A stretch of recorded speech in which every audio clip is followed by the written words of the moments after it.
Tapi yang paling menyakitkan itu adalah gimana generasi anak-anak saya, gimana generasi orang yang sekarang usianya 20 tahunan. Mereka lah yang benar-benar akan merasakan betapa kejamnya dunia. Di tengah-tengah masyarakat yang belum menciptakan sistem, tapi sudah dikubur, dihancurkan oleh kompetitor-kompetitor, oleh negara-negara lain. Akan seperti negara-negara yang maju. Bukan maju ekonominya, tapi maju pertumbuhan penduduknya.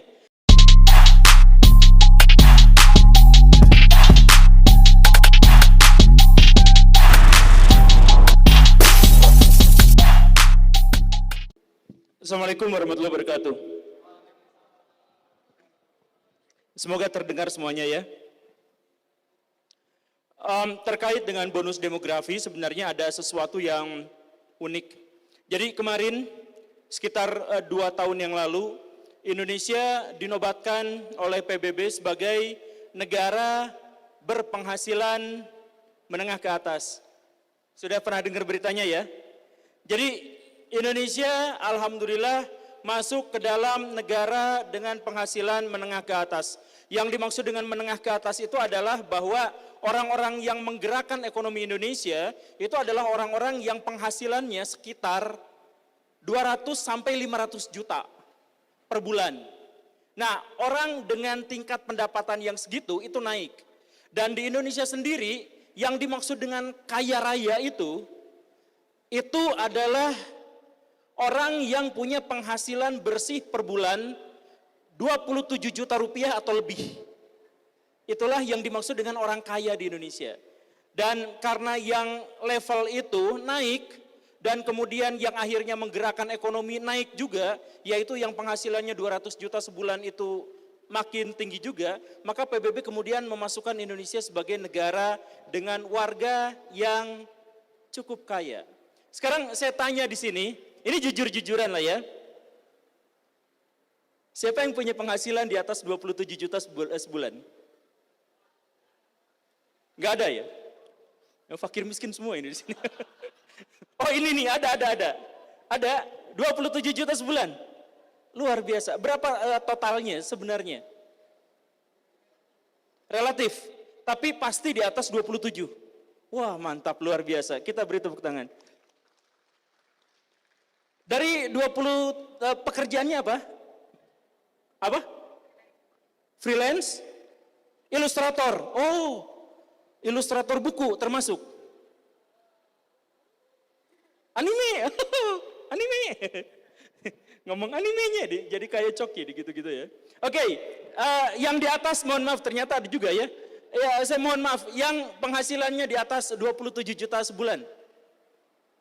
Enggak ada ya. Jadi di sini satu-satunya. Ya udah, ginilah saya turunin. Yang penghasilannya di atas 15 juta sebulan. Oh, enggak ada ya. Ya udah, enggak apa-apa. Tapi maksudnya adalah Indonesia kemarin sempat masuk ke dalam jajaran negara dengan ekonomi yang sehat karena Indonesia penduduknya menengah ke atas. Tapi 1 tahun kemudian dijatuhin lagi. Masuk ke dalam ekonomi menengah ke bawah. Kenapa seperti itu? Pas COVID, orang Indonesia akhirnya ketahuan bahwa yang dimaksud dengan orang dengan penghasilan tinggi itu ternyata karena konsumsinya tinggi. Bukan gara-gara produksinya tinggi. Kalau misalkan orang-orang berpenghasilan yang dimulai dari produksinya yang tinggi, maka ketika berhadapan dengan COVID, dia tahan.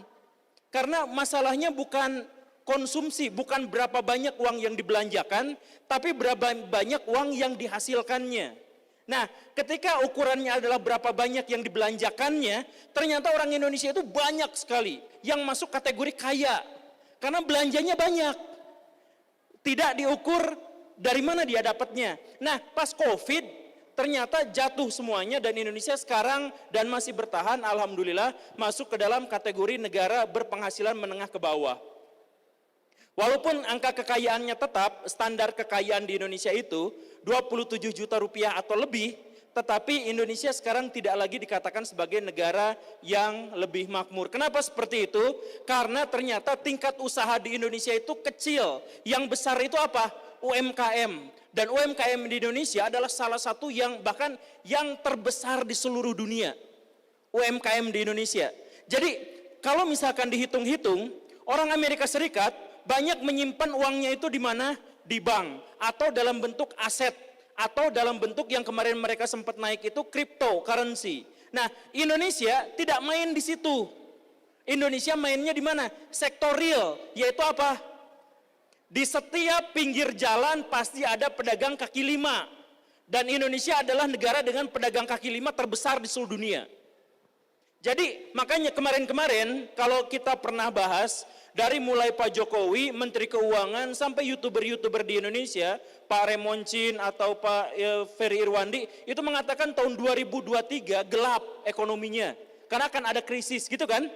Tapi ternyata tidak terjadi di Indonesia. Di Cina terjadi, di Amerika Serikat terjadi, di Indonesia tidak terjadi. Kenapa? Karena di Cina, di Amerika Serikat sumber pendapatannya itu adalah dari ekonomi yang sektornya yang ekspor impor, yang sektornya itu apa?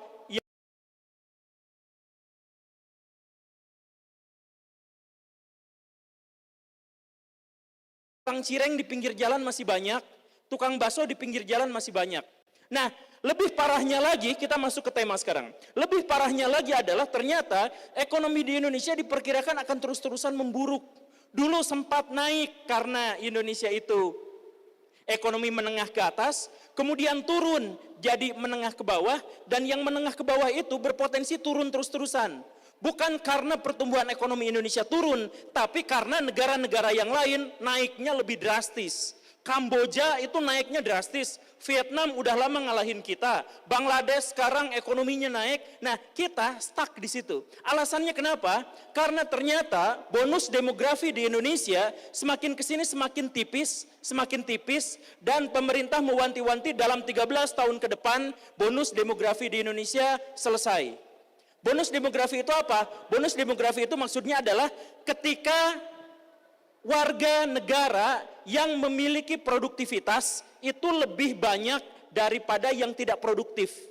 Jadi maksudnya makhluk di Indonesia yang bekerja, yang menghasilkan uang lebih banyak daripada yang tidak bekerja. Yang tidak bekerja itu anak kecil dan yang sudah pensiunan.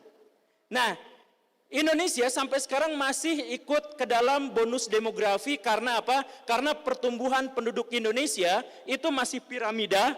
Dan yang kaya, yang pertengahan, yang produktif itu banyak. Tapi dalam 13 tahun ke depan Indonesia akan berhenti. Akan seperti negara-negara yang maju.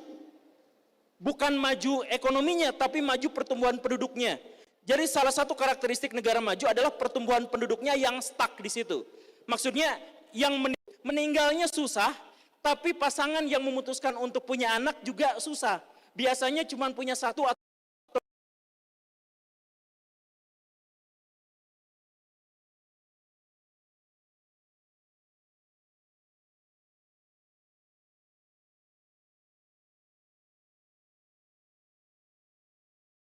jadi artinya apa? Artinya sawah di Indonesia yang dirubah jadi perumahan itu sekitar 300.000 petak sawah per tahun berubah menjadi pemukiman.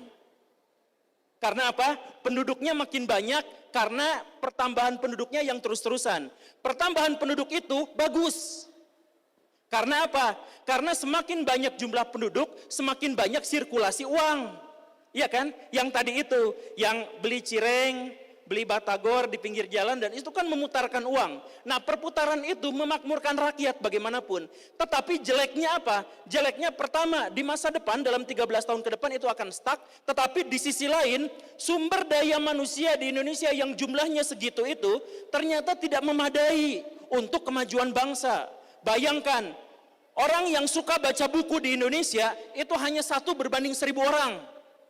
Orang yang bisa menamatkan 1 buku dalam 1 bulan itu sekitar 1.500. Dari 1 orang dari 1.500. Tetapi walaupun orang Indonesia itu adalah orang yang susah baca buku, tetapi paling cerewet di media sosial. Dan bukan hanya paling cerewet, paling toksik di media sosial. Dan sebaliknya, negara yang paling sopan santun di media sosial negara apa? Belanda. Negara yang setiap pelajaran sejarah kita hujat, kita jelek-jelekin, penjajah, kolonialis, mereka melakukan perbudakan kepada Indonesia, mereka melakukan kekejaman pada Indonesia dan sebagainya, ternyata sekarang mengukir prestasi sebagai negara yang paling sopan santun dan paling bahagia anak-anaknya di sana. Sedangkan di Indonesia, anak-anak kita salah satu yang paling, maaf ya, bodoh dan paling sering dibully. Pernah dengar pembulian yang dilakukan oleh teman sekelas? Banyak terjadi, pernah kejadian di situ? Pernah dibully? Pernah. Nah, anak-anak di Indonesia yang dibully oleh temannya itu hanya 10%. Sisanya pembulian dilakukan oleh orang tuanya 78% dan oleh gurunya. Dan karena orang tua kita, jadi gini, sekejam-kejamnya teman sendiri ngebully ngebully temannya, data statistik menyebutkan pembulian terhadap anak kebanyakan dilakukan oleh orang tuanya. Di antaranya apa? Di antaranya kalau si anak nanya, mama ini kayak gimana? Si mamahnya main HP. Mama ini kayak gimana? Mama, ini apa tuh kamu teh? Pernah lihat fenomena itu? Sering. Pembulian seperti itu terjadi 78% kekerasan pada anak dilakukan oleh orang tuanya sendiri. Dan akibatnya apa? Akibatnya anak-anak kurang perhatian. Karena kurang perhatian akibatnya apa? Main gadget. Bahkan orang tua sekarang rela untuk ngasih gadget lebih awal hanya demi anaknya anteng. Benar kan? Dan akhirnya apa? Udah mah dibully, dikasih HP, akhirnya apa? Dia gede bukan gara-gara buku, dia gede bukan bersama literasi, dia gede bukan bersama karya-karya ilmiah, dia besar bersama TikTok joget pargoy.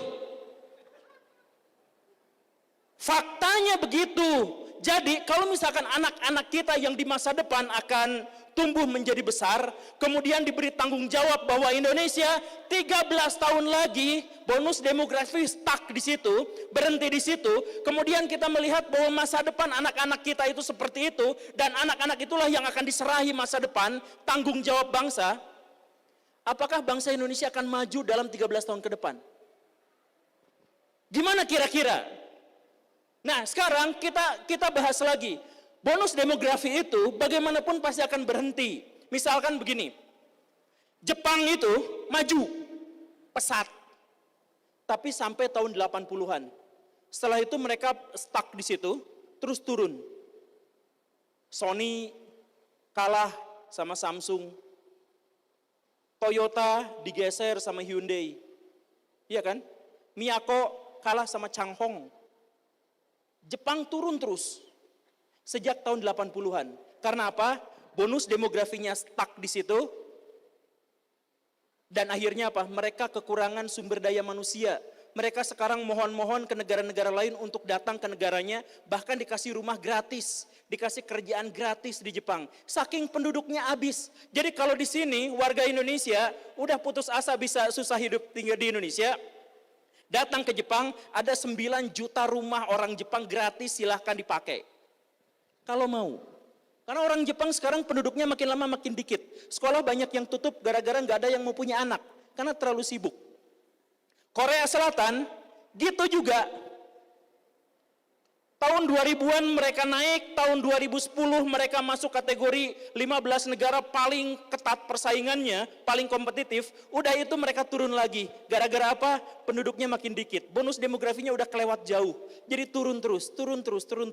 Amerika Serikat udah turun lama. Tapi karena orang yang bermigrasi ke Amerika Serikat jumlahnya banyak, maka mereka stabil penduduknya. Nah, tapi mereka sudah turun juga. Kalau misalkan dibandingkan dengan Cina, pertumbuhan ekonomi Amerika Serikat itu cuma 2-3% per tahunnya. Bandingkan dengan Cina yang sampai 2 digit.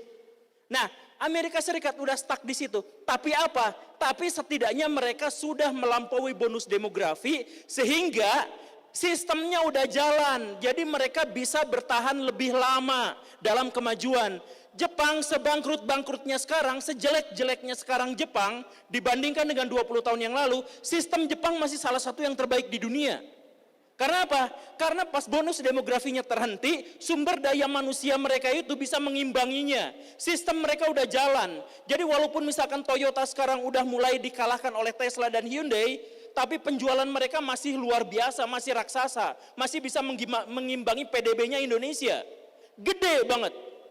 Karena apa? Ketika bonus demografinya stuck di situ, mereka sudah menciptakan sistem pendidikan yang baik, apa yang baik. Indonesia 13 tahun ke depan sumber daya manusia bonus demografinya stuck di situ. Tapi ngelihat orang-orangnya belum akan menciptakan sistem yang baik. Akibatnya apa? Kemungkinan tahun 2045 kita bukan merayakan 100 tahun kemerdekaan Indonesia dalam kondisi yang gilang gemilang. Ada potensi kita merayakan hari ulang tahun itu dalam kondisi yang pecah belah. Dalam kondisi yang carut marut, dalam kondisi yang chaos. Karena apa? Karena kita penduduk, warga-warga Indonesia yang masih kecil, mereka digoyangnya sama TikTok jauh dari buku. Anak-anak mudanya yang usia 20 tahunan ternyata yang punya penghasilan atau yang levelnya kaya jumlahnya hanya 1 orang dari 100 orang. Kata survei yang dilakukan di sana itu di Saparua, di Gor Saparua yang di situ ya. Nah, kalau kondisinya seperti itu, mungkinkah Indonesia akan maju di masa depan? Ingat, 13 tahun itu berarti pertaruhan. Kalau kita di sana sudah mampu menciptakan sistem yang establis, yang bagus, yang mapan, kita akan bertahan maju dalam kemajuan, dalam kemakmuran, setidaknya sampai 100 tahun ke depan, minimal banget. Tapi, kalau sampai tahun itu, 13 tahun dari sekarang, ternyata bonus demografi Indonesia tidak menghasilkan sumber daya manusia yang bisa menciptakan sistem, maka Indonesia akan kacau balau. Kalaupun tidak pecah belah, hidup dalam perpecahan, hidup dalam ketidakmakmuran, hidup dalam kurangnya sumber daya pangan. Kalau saya mikirin 13 tahun ke depan, nggak apa-apa, saya udah tua. Usia saya sekarang 38 tahun, mungkin ketika 13 tahun ke depan saya sudah cukup menikmati hidup. Anggaplah. Jadi udah nggak terlalu khawatir. Tapi yang paling menyakitkan itu adalah gimana generasi anak-anak saya, gimana generasi orang yang sekarang usianya 20 tahunan. Mereka lah yang benar-benar akan merasakan betapa kejamnya dunia.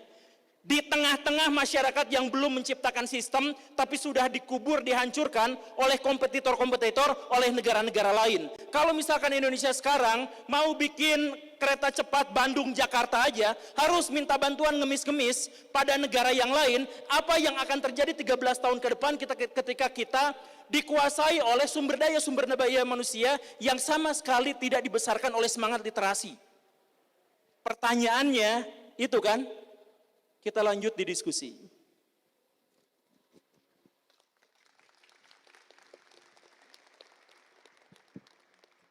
Oke Pak, wah berapi-api ya Pak ya menyampaikannya sampai kayak wah menusuk ya cukup menampar mungkin ya teman-teman semuanya tadi pembahasannya.